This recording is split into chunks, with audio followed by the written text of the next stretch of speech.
Hey everyone, I hope everyone's having a good day. I, for one, am coming out of this real daze of this economic dead stall that we've got in the economy. Everybody's really like, oh my god, we have no idea why we have an unproductivity cycle. And I'm like, really? This is quite obvious. Anyways, it looks like everybody is extremely surprised at why we have an unproductive economy. And nobody knows where to invest, how to invest. Everybody's scared about what's going to happen to their portfolios because I don't know if you've noticed, stupidity is in charge. But I've sort of had my reins. I'm sort of into more like the clean tech side of things for the last little while. Clean tech, AI, and blockchain are really where I'm playing most of the time these days. And then blue hydrogen is sort of taking a more prominent role in kind of what I'm doing personally. I wanted to put together a market report here so that everybody else kind of has some information. At least you're armed with something as you look to weather the storm of what's going on in the markets right now. Because to be totally honest with you, like, you can buy the media at this point, so nobody's really watching the media for any kind of real understanding of what they're doing. You can buy market reports, you can get your name put into anything and become like a good investor or investment. Everybody's figured it out, you guys. And this one for me is really funny with the investors because the investors think they're really savvy because they've like walled themselves into this investor bubble and they're like, don't send me an email. I don't want to know. I have the money. I know what I'm doing. And they don't want to talk to the markets anymore. They don't want to talk to like the actual founders who are doing the real founding of things. They're too scared.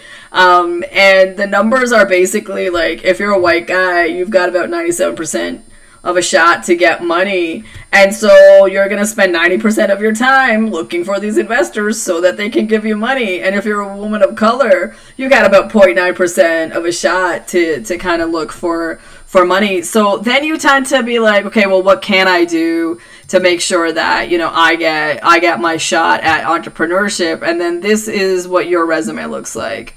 Because you can't be the tech founder of your own tech company. So what you then end up doing is collecting a lot of degrees, doing all of the world experience that you can, and then just learning to code because it looks like that's the only thing a tech founder does.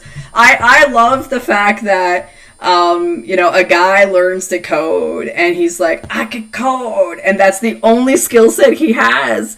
And his investor friend is like, oh my god, did you learn Python yourself? And you're like, you don't even have to write the code for Python, it just writes itself. Irrespective, this seems to be a really remarkable thing people have figured out. I have a few more skill sets here, so I figured I would just help you guys put context to what's happening in the economy a little bit. I'm also coming off of what I call a huge win. In Canada, we have this thing called Sustainable Development Technologies Canada, and I encourage you to watch this video here because for years and years, since about 2018, I've been trying to raise awareness about how this fund was effectively committing fraud. And what fraud is in a clean tech sector from the government standpoint is literally how you invest in the investor class. So if you're a VC or an angel, this is just considered your daily life. You're not committing fraud. You're a very good allocator of capital. But if you're a government fund, you can actually be brought to some form of justice. And so this $1.3 billion fund has now been shut down.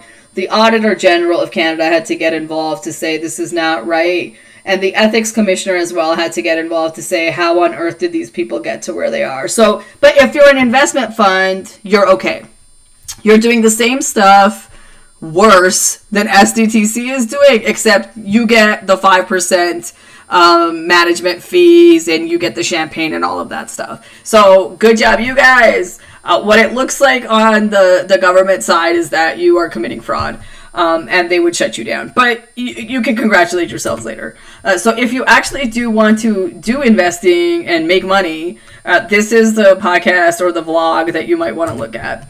I'm going to do a market analysis going forward because the elections have started. And honestly, once the election starts, like the U.S. election, I have 2 months that I can celebrate by kind of doing the analysis. So the market analysis here is for investors, movers, and shakers. Anybody who's not boring can take a look at this and maybe hopefully get some kind of information in which way the markets are actually going to go over the next little while, how the American election and it's actually really a North American election. We'll get into this really quickly.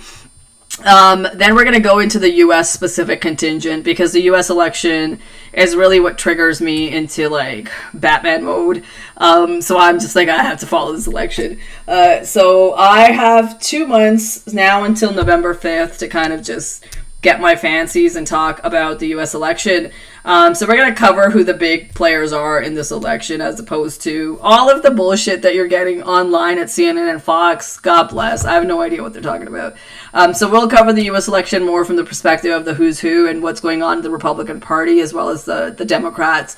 Then we're going to talk about the technology companies that have just committed suicide in this election. All of these companies are involved in the election, every single one of them. Why they decided to self-implode themselves, I don't know, at the behest of white supremacy. But listen, you know what? You guys do you. Then we're going to look at the tech to watch. So I'm going to tell you what are some of the segments of technology that if you're actually serious and you really do want to invest in these segments, then this is more of an analytic view for why which one is going to go through what kind of a trend. In each one of these segments, you should expect, if you're a bad investor, then your deal flow is going to look like it imploded, like you're losing a lot of money in the next little while. But if you're a savvy investor, now is the time to hit the ground. Like, now is the time to get your notebooks out. Now is the time to go find these companies and get money, because these companies need a little bit of front-loaded cash, high capital coming in, but they have incredible amounts of market pull, because any industry that comes to rise, that comes to power on the premise that if you don't fund us and use us, you will die, tends to have a really great outlook from the economy side of things. So clean tech is not going to go anywhere. I find it really hilarious that Alberta is so against clean tech when clean tech has actually absorbed oil and gas completely. But you know what? They just want to do it unsafely in Alberta. So we can't deal with that. We can't challenge them for doing that. And then we're going to talk about green hydrogen, AI, blockchain. Okay, this is obviously my template. So in the first slide, we're going to discuss the following things. So first and foremost, this is clearly a North American election. And if you don't know that this is a North American election, then you're not looking at it right. You're watching something else. This is obviously a very, very long-term planned election. And if people in the United States and Canada don't know this, then you have not been watching Mitch McConnell at the backside gerrymander every single one of those electoral districts, try to create the hurdles in order to get people who are of color mobilized to be able to vote. Mitch McConnell did do a really great job of trying to make sure that people of color can't vote, or that their vote is meaningless when they do, based on the gerrymandering. It's just Mitch McConnell is like a really old white dude, and he doesn't know math very much, and he does not understand culture at all. Mitch McConnell should just be a grandpa at this point, because he even looks like, to me, he looks like a turtle. I call him Mitch the Bitch McConnell, just because I thought it was a funny turn of words. But there's nothing sassy enough to be a bitch in Mitch. So I wouldn't really call him that in real life. But Mitch McConnell comes from this like really funny old, and it's funny now. It's not, Mitch McConnell is not a serious guy. So you're talking about like the clown version of the KKK has survived in Mitch, and Mitch is now like, I'm gonna bring back this wonderful thing that I lived through from this bygone era, and give this as heritage to my progenies. And his progenies are clearly like these white guys in the valley, I'm sure, who are like, yes, Mitch, we come with you. So they're very ready to take the baton. The unfortunate thing for Mitch is, they made a bitch out of you, man. Okay, so we're gonna go. Okay, so this is clearly a North American election. The Canadian contingent of this election is obviously Pierre Poilievre. And if you want to know who's who in this election, just where is Tucker Carlson today? That's all you need to know. Where has Tucker gone to? Who is Tucker talking to? Who is Tucker in love with? Who has Tucker been on a date with recently? And just watch that. Like, just watch Tucker and his eyes, and as they like glean forward in love with somebody, that's who's in the election. So Tucker Carlson is an important person to watch. He's the princess. So the prince gets Tucker Carlson, whoever the prince ends up being in this election. And Tucker Carlson has been to a couple very, very interesting countries and provinces, and I regret deeply that I did not have enough money to go see Tucker when he was here. The second thing is, this is not an election for Donald Trump is not even a part of this election. Like, something I just, Donald Trump deserves a moment here. I must change these notes. Don, man, I don't know what happened, man. I just, you used to be this guy that, like, nobody liked you. I can't say I ever liked you, but you were good entertainment. And everybody knew for a fact you were never drunk. So it's not even like we could blame you on, like, tweeting while drunk. Like, those are stone cold sober tweets. And you're just on a toilet angry and you're kafefing it over, right? We miss you, man. I'm sorry that they tamed you. I don't know what they're using. We don't really care about the shower, eh? Like, it's whatever, man. Like, a golden shower here and there, who cares? But they clearly, somebody has tamed you and you're not fun anymore. I miss you a lot because you're just funny. But this election is between Mitch McConnell and sanity. In general. And this is where Kamala Harris's arrival brings with it it's like Kamala Harris came and Joe Biden was like, I just can't explain it to these young folk how dumb this man is. I step away. And Kamala Harris shows up and she's just like, house fire. And everybody's like, house fire. Kamala Harris goes through the roof. I have never seen polling like this. And the fact that she is coming in like so close to the election, literally this is an election about Mitch and Mitch's idea of what happiness looks like. Mitch, it's okay, man. Like, you can like white supremacy in small doses. No one cares. But at an economy-wide level, everybody is watching the house go burning up. And all Kamala Harris has to do is be like, I will give you whatever the hell you want. Just don't like that match. That's all Kamala Harris is standing there to do. And the entire U.S. has, like, stood up behind Kamala and said, hold that match. And she doesn't even care. She's like, I'll put a Republican on this. I'll put a Republican on that. The Republicans are defecting the Republican Party.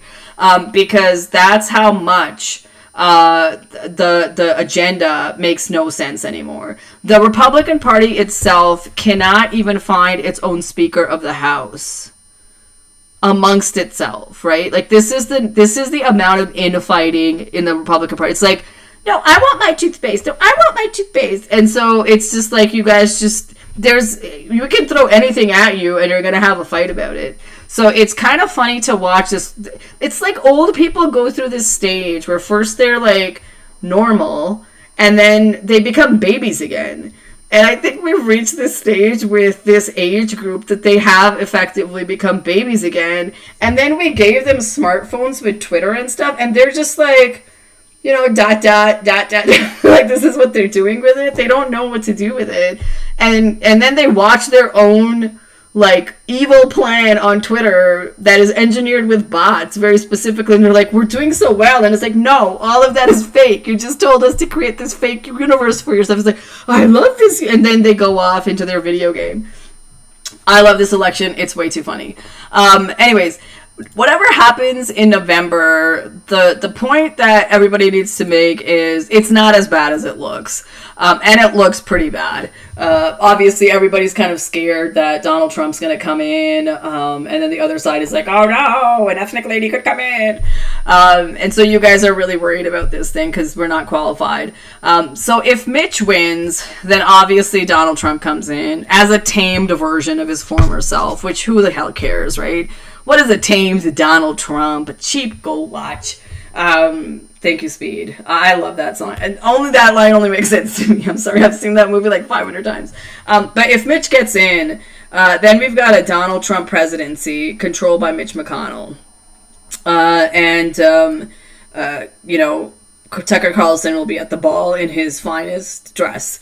The world economy, if this happens, the entire political and economic engine of the world will look at this and be like, all right, White House down.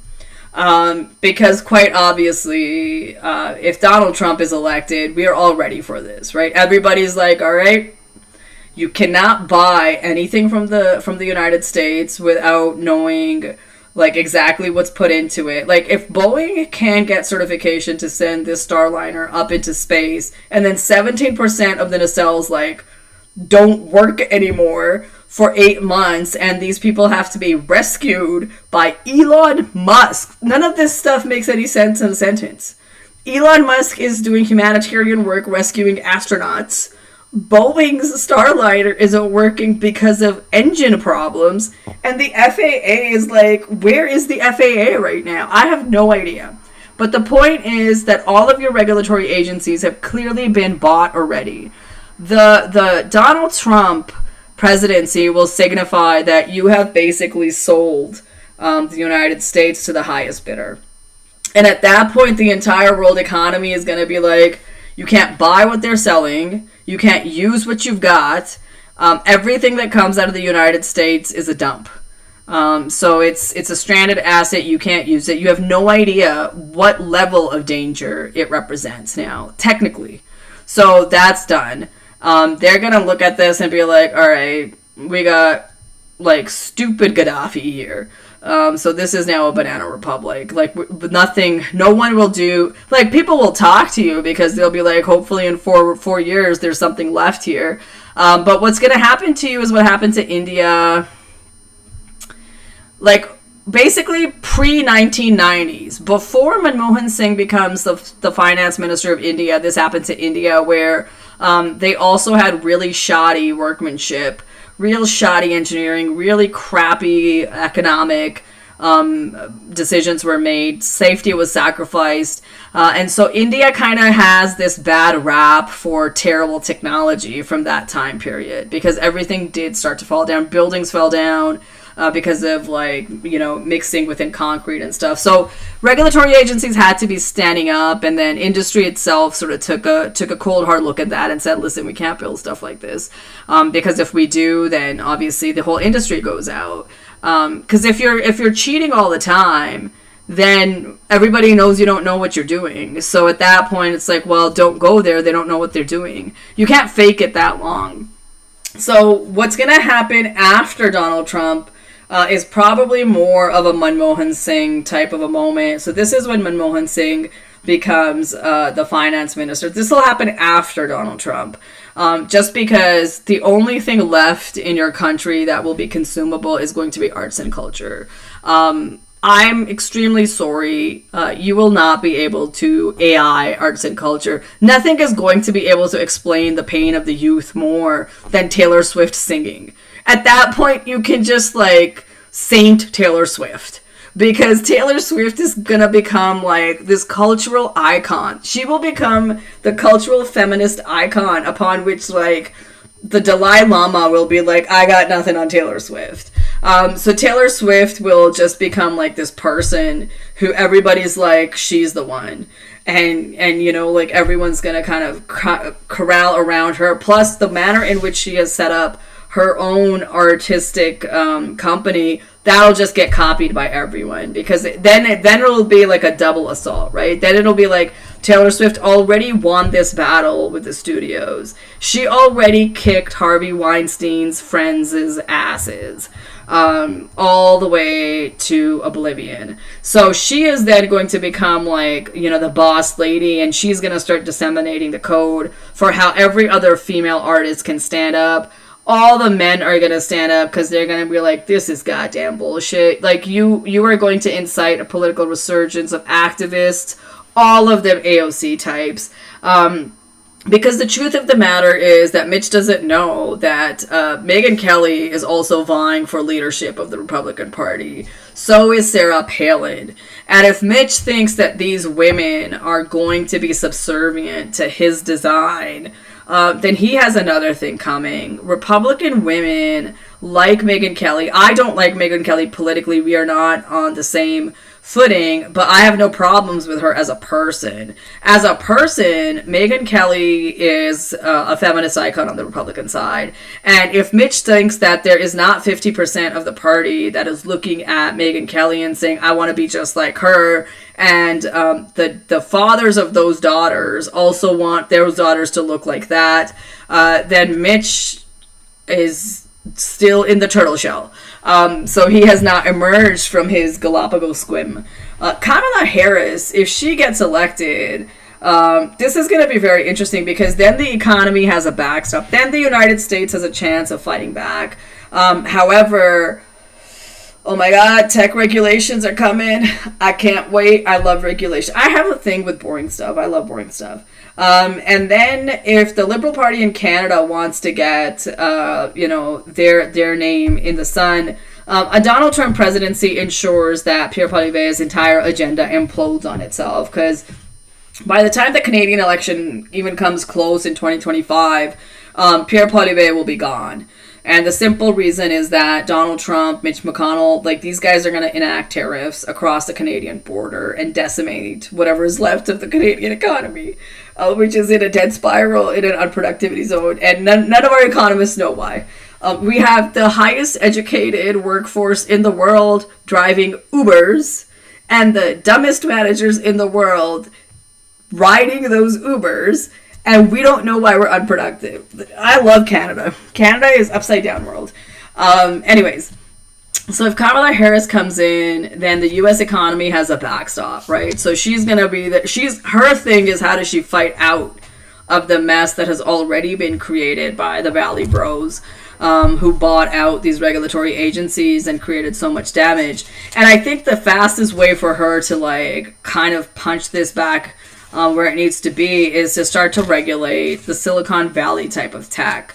So all the tech that is involved in this election, you guys have pitched your tent next to Facebook, which was already dead. So I have no idea why you would choose to be in this company, but congratulations to you. Kamala Harris just has to convene, a few tribunals with all of your CEOs there together, and then say regulation. And all of the United States is going to stand up and be like, right fucking now. I hope they call me. I do disruptive regulation creation. Very, very bizarre specialty I have. And then I think the Liberal Party in Canada should look at a Mark Carney type. I think Mark Carney, I'm a big fan of Mark Carney. I talk a lot about Mark Carney. Mark Carney doesn't know me at all. The only thing we have in common is we're from the city of Edmonton. And I think this also bodes well for Carney, because if you're in Canada and your Oilers have just lost the Stanley Cup playoffs,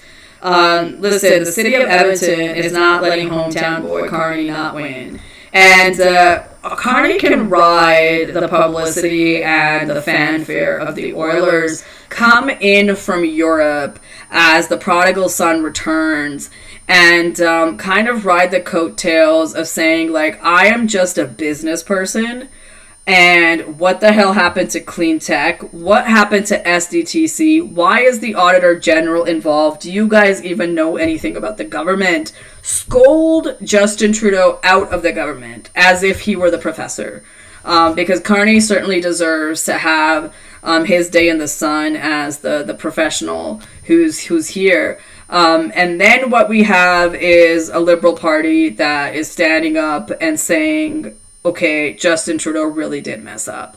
And yep, that fund was extremely badly run. That fund is indicative of how he has run everything. And then Carney has carte blanche to basically reform the Canadian deadlocked economy here. And hopefully stupidity can be taken out of the system. All right, let's do this. Okay, so what is dead? So the tech massacre. Oh, what a red wedding the thing is, it's a red wedding, but they shot themselves. It's a really weird red wedding, right? It's not like somebody went after anybody else. They're like, I'm doing this and I'm doing... They all drank the same Kool-Aid and it was poison. And they knew it because they were the poison. So LinkedIn has killed itself because LinkedIn actually had a really good monetization platform that could have been monetized very, very easily, but for some reason they went the way of Twitter. So somebody took over LinkedIn is my curiosity. And this is where Microsoft doesn't make any sense, because Microsoft is both playing in LinkedIn and in OpenAI. So who took over Microsoft that they made these extremely bad bets?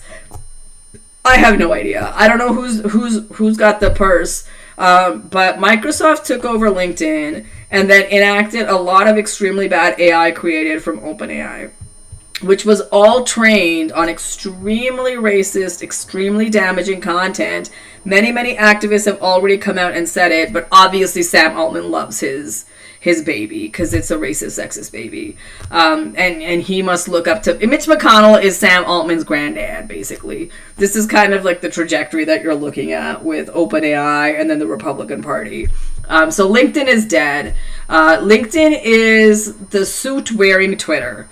Then you have Twitter and LinkedIn together. They both deployed similar AIs to eject everybody who could come up with a contrarian opinion on their platforms off of it. Then they brought in this AI army of bots that would inflate the followers of these like one or two social media accounts that are real. And then at the bottom, it's all a pyramid scheme, basically. Like it's bots upon bots upon bots and AI upon AI upon AI. And so even on LinkedIn right now, if you're following someone because of the number of followers that they have, if somebody has more than 500 followers and they're claiming to be an expert, that's a very rare occurrence. An expert on LinkedIn is usually connected to other experts. And there's very few of those. Like most people on LinkedIn are kind of, if they're an expert, they're in sort of deep tech fields. Most of them don't even use LinkedIn. I use LinkedIn a lot because for me, LinkedIn is a place for me to kind of like hone out my ideas, basically. So I use it more as a training ground for myself so I can understand what the ideas are and put some ideas out there and see what kind of traction other experts are getting. And I don't just assume that like if somebody's liked it, it's liked that many times. I always check who's liked it because the quality of your likes matters. If you're in a tech specific field or if you're in a learning field, then it's not just like 5,000 people liked you. It's like, okay, of those 5,000 people, who do I care about? Who can I engage in a conversation with so that I can be like, okay, this person, I want to curate my content to this type of a customer base. But nobody else does that apparently. Facebook was dead the moment my aunt got onto it and started to send me pictures. The only thing Facebook is good for right now is what I guess Mark Zuckerberg is super proud of this. Basically just dealing in child pornography and child paraphernalia. So this is basically the bread and butter of Facebook at this point. And Mark Zuckerberg loves it. Sounds good. Google has shot itself in the foot. Google has basically sold its soul and done exactly what it has designed itself originally not to do, which it has done all the evil.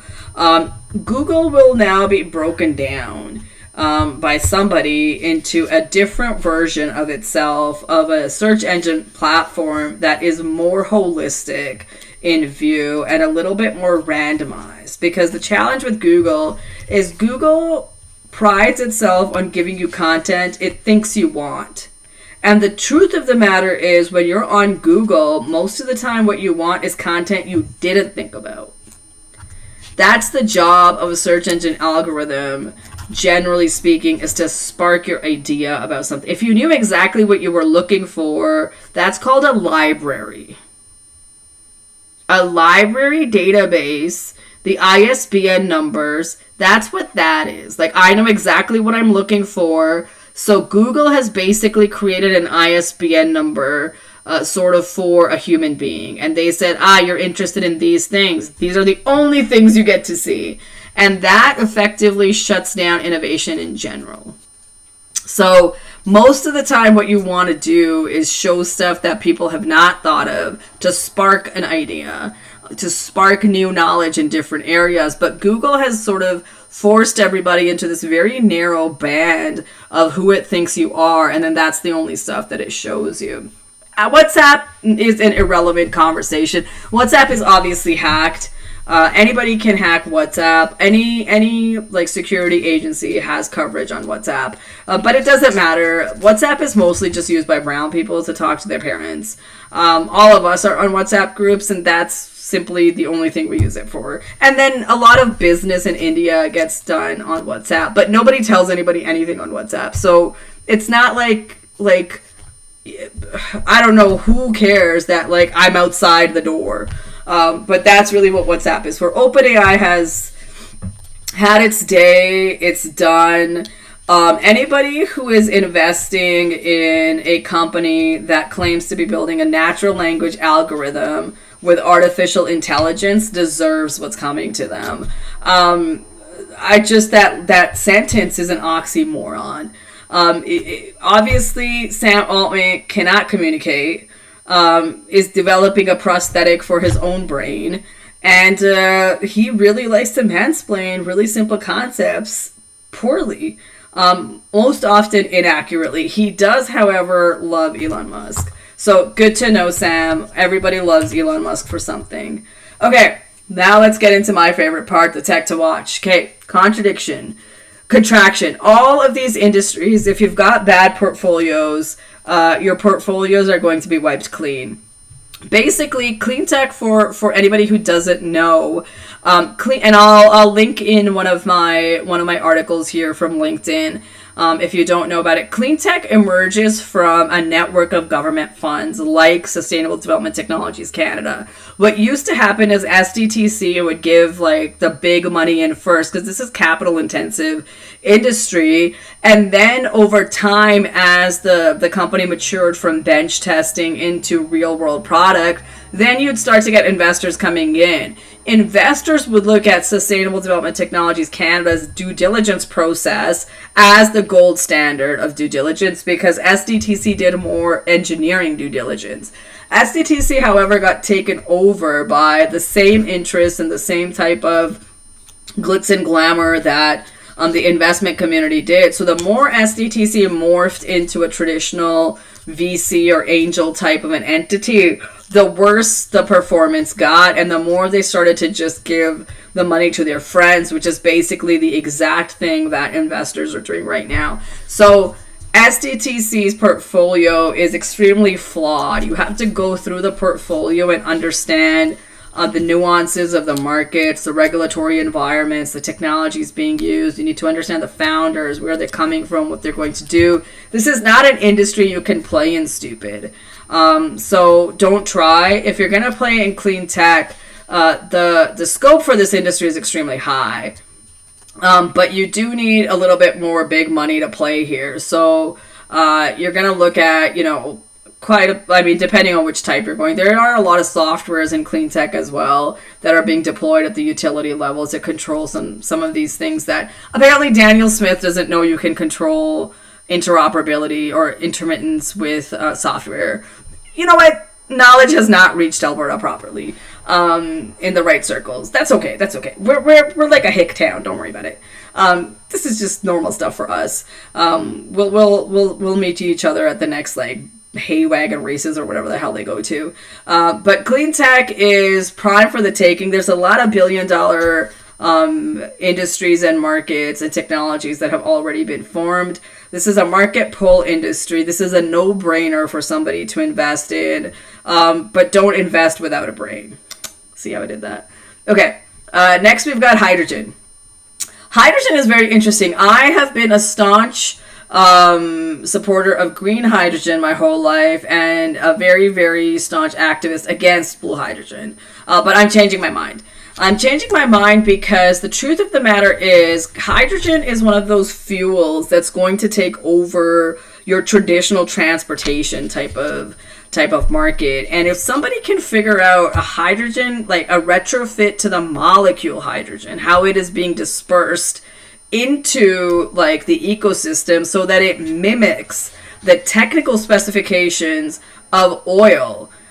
If we could do that so that the traditional gas engine can run on hydrogen, Bob's your uncle. At that point, gas is around for a long time. Then all of a sudden there is an argument to be made for taking natural gas, then putting it through the process of making hydrogen out of it, then using that hydrogen in cars that already exist. Then we can leverage the existing infrastructure from traditional petroleum. Not only that, we create so many jobs in the process, right? So now you've created all these jobs to like retrofit this molecule. If you can't retrofit the molecule, what do you have to do to the engine to fix that? Now you've got like all of this trade start to take off. New companies and new engines are starting to be looked at. Can you just replace something and something to be able to do this more efficiently? I have no answer to this question. This is an oil and gas specialist question. Somebody who's got some real heft around the chemistry of the oil molecule, the petroleum molecule, whatever. This has got to have some kind of organic chemistry involved. Listen, I don't deal with organic chemistry, so whatever this is. Somebody needs to fix this. How can you create that with hydrogen? And if you can do that, then gas is ready to go. The other thing is that even the traditional hydrogen engines can use, like you're seeing now trucks being built on hydrogen. I currently live in the north, very close to the North Pole. And an EV, an electrical vehicle, is not a good idea this far up north because of how cold it gets here. We have a real serious problem with holding charge in batteries up here. And given climate change and the variations that are happening, like we're seeing huge swings. And the only reason that this is concerning to me from the battery perspective is like you cannot be in minus 40 and have your battery die like on some God knows what dirt road. You're going to die like 100%. And this is one thing that traditionally makes Edmontonians very friendly is like, we'll see your car is dead. It's minus 35. We know you're going to die without our help, so we'll pull over. So for that reason, EVs might not be the best thing so far into such a cold climate, but hydrogen has no problem here. So I think hydrogen will definitely have a huge, huge market here. Then what you're going to see, because right now the big constriction is everybody wants hydrogen, but the electrolyzer is not ready. So we've got a lot of technologies that have to go into the creation of the electrolyzer. Once the electrolyzer is created, then we open up the market for decentralized production of hydrogen at the source of use, basically. So you could be standing at a gas pump needing hydrogen, and you turn on the gas pump, and as you are pumping it, the hydrogen is being created, right? It'll be the greatest car Slurpee of all time. You won't even know that it's stale. So these are the two markets that I think are really, really interesting. If you want to look at electrolyzer technology and how amazing and impressive it is and how cool it's going to be, you need to be looking at Simon Fraser University in British Columbia and Burnaby. They are building the first facility to experiment with electrolyzers. So this is going to be an extremely exciting time in Burnaby to see how this kind of folds out. The other two technologies that are now mature as technology pieces, we understand what they do and what their utility is, and they will now start to be used to solve problems, are artificial intelligence and blockchain. So the OpenAI artificial intelligence is gone because there was no intelligence used in its creation. I love doing this. I'm so sorry. Here all day. But the artificial intelligence that's going to take off now, like this is being created by PhDs and postdocs. So if you are a dummy who has been investing in artificial intelligence, then any dummy with any kind of chatbot is going to make a dummy out of you. They're just going to steal your money. This is highway robbery for them.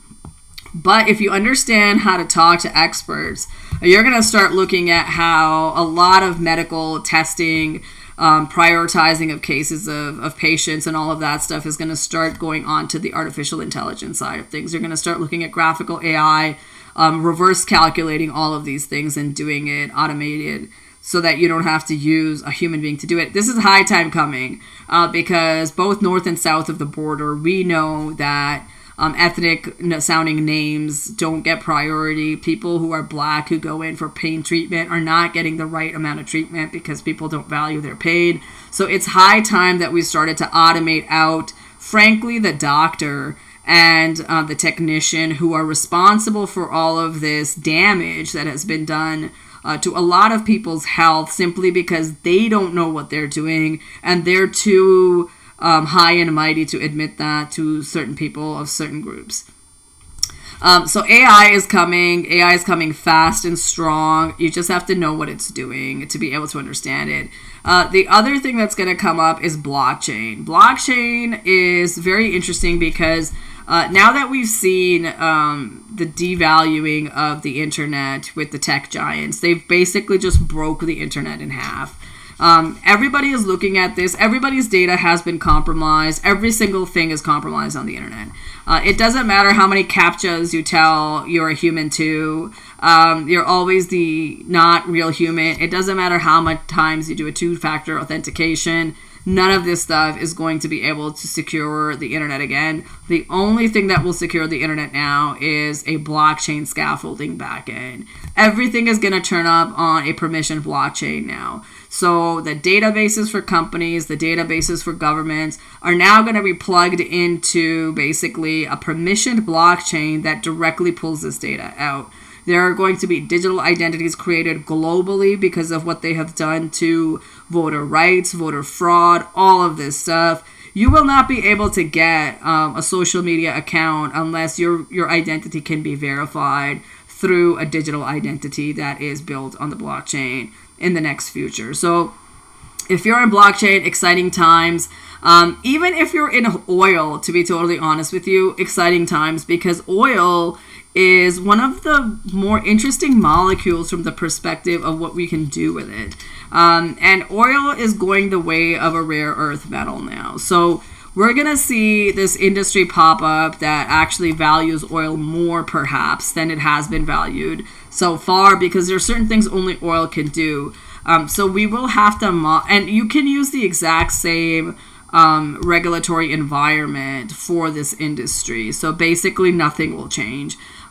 They'll just get savvier and savvier in how they do the extraction, when they do the extraction, what the extraction is for. In fact, one could argue that the architecture for how the oil industry is run should be copied over for some of the other mining that we do that is based in rare earth metals, because what you don't want to do is run the risk of, in fact, running out of them. And a lot of batteries that are specializing in only lithium ion and not even looking at some of the other chemistries, this is the problem that they're going to face, which is we're going to run out of lithium. And then what do you do, right? So I think we need a little bit more regulation on the other side. So if we copy what the oil and gas industry has done for its own self-regulation over to some of the other mining industries, in fact, bring it under a consortium of mining collectives doing this a little bit more responsibly, taking a page from the oil and gas sector, then what we have is a little bit more moderation for a product that we all are going to need for a long time coming. I think anybody who talks about the energy transition and thinks that oil and gas are not a part of it is not talking about it properly. They do not understand the nuances of what is happening, nor do they understand the challenges in adopting and transitioning this industry. Plus, why would you waste a resource when you can use it better? I have no idea. I don't like garbage. Why create garbage? You've done all this work. Let's just use it to go forward. So that's kind of what I wanted to present in this beat. In this market report. I hope this helps somebody if you're looking to invest in this group. And honestly, if you have a question about something I've said, or maybe I've said something that you disagree with, or I might have said something wrong as well. Always a flawed human looking to learn. So if there's something like that, please drop a line. Let me know what it is. I'll do some research on my side, given the comment, and I'll address it as I can. If I see that I was erred, I'll make a revision to this podcast or this vlog. If not, I'll give you my logic, and at least we can say that I take a look at it. If you're just angry that I'm doing this because I'm an ethnic woman, don't worry. I'm not getting paid for it. Canada is really good at not paying people of color when they do really productive work. So if you want to get a more specialized version for how your investment portfolios can be changed so that they actually do give you more money, I'll link in also my podcast for that, which is also free. And then if you want to know how to create an environment that is more learning based because you are a savvy investor and you realize you have screwed the industry for a really long time because you wanted to play cool, I will also put another article and podcast I did in how you can create learning environments within your own companies to be able to start to get the cobwebs off from your learning brains. Listen, no one is going to be able to fix this in one shot.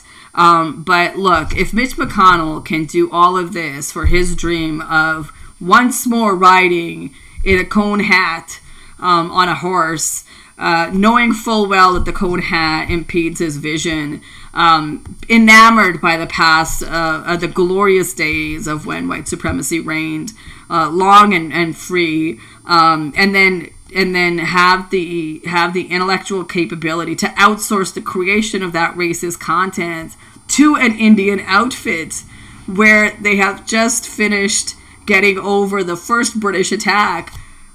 Beautiful. You cannot make this shit up.